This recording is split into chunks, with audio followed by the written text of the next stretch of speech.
Well, it's been 10 years since the end of a classic game series, and what do you do when your premier franchise ends on a high note? Easy. You leave the company and let the remaining morons kneecap the studio with a follow-up featuring the side characters nobody asked for. And then you double down, obliterate what's left of the goodwill, kill off legacy characters like you're playing narrative whack-a-mole, and give your villain the majestic ability to fly, powered naturally by rainbow-colored farts. The downfall was so spectacular you'd think it was being directed by a committee of interns on a caffeine bender. Welcome to the Snakepit, where we're full of bile and venom. I'm your host, Snake Diamond, and today we're talking about how Rocksteady's Arkham Legacy got flushed faster than a bad Steam review, and what Sony sniffing around Warner Bros. Might mean for the future of Gotham.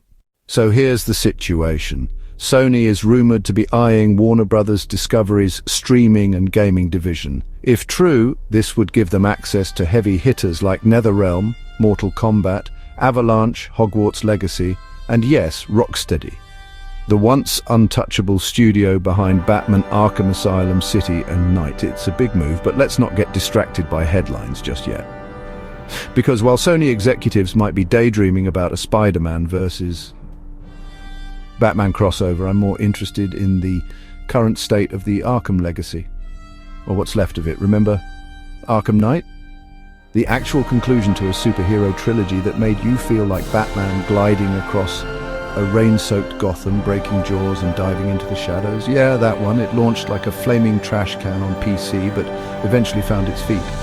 10 years later, it's still regarded as a masterclass in atmosphere and combat. It was a finale with guts, polish, and a sense of closure.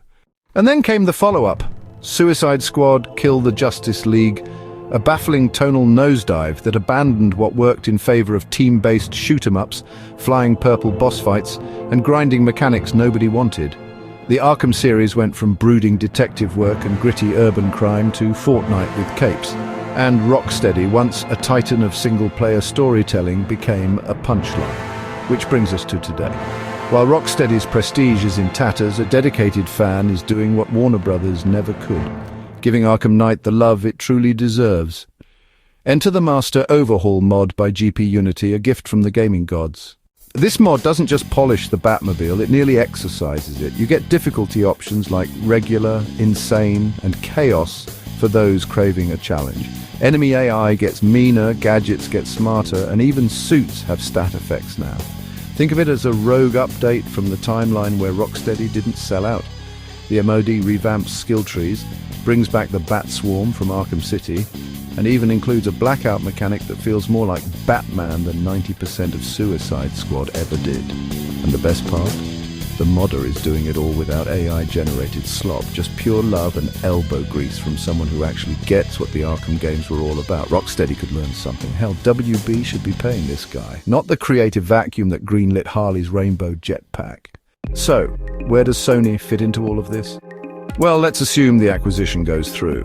On paper, Sony snagging these IPs sounds promising. They could revitalize the DC games, keep Mortal Kombat competitive, and maybe pull Rocksteady out of its self-dug hole. But let's be real, Sony's track record with exclusivity has already made them the bad guys in the console war. Add Batman and Harry Potter to that list, and we're one step away from corporate Thanos, snapping half the Xbox library out of existence. Still, I can't help but be cautiously optimistic. Sony knows how to make prestige single-player titles. Spider-Man, God of War, The Last of Us. Well, the first one anyway. If anyone can course-correct Rocksteady and finally give us the Detective Comics experience we've earned, it's probably them. That is, if they don't turn it into another live service apocalypse. So here's the takeaway. Arkham Knight may have ended the trilogy, but thanks to the modding community, the bat signal still burns bright. Meanwhile, Sony's plotting world domination one IP at a time, and somewhere in a corner office, someone's asking if Batman can shoot webs. We're living in weird times, people. Thanks for dropping by the Snakepit, where we thrive on untapped potential and lost opportunities. Don't forget to subscribe and hit that bell, like the video, and leave your opinions in the comments, where naturally I won't read them. Until next time, stay venomous.